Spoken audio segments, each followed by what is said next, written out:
அவ்வளவா நான் சொல்லலை. அடுத்து இதுமாதிரி நான் காரணம் சொல்றேன். ஏன்னா ஜூலி எனக்கு கொஞ்சம் இதாக தெரியுறாங்க. எப்படின்னா எப்படி கொஞ்சம் அதிகமாக அது ஜூலி ஒருத்தவங்க. அதுக்கப்புறம் மனிதாக்கா. ஆனால் அவங்க குணத்துல நல்ல ஒரு தெரியுது. ஆனால் வேணும்னே பட்டு பட்டுன்னு பேசுறாங்களா அது அப்படின்னு வருது. அதனால வனிதாக்கா ஜூலி அவ்வளோதான்.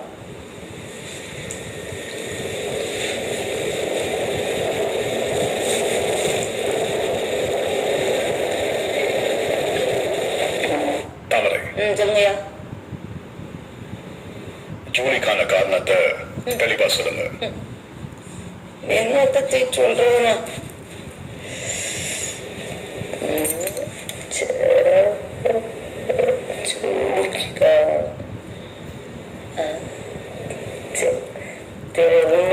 காரணம்லாம் தெரியல. 2 பேரை பண்ணணுன்ட்டு எனக்கு என்ன பண்றது காரணம் அவ்வளவா தெரியல. ஏன்னா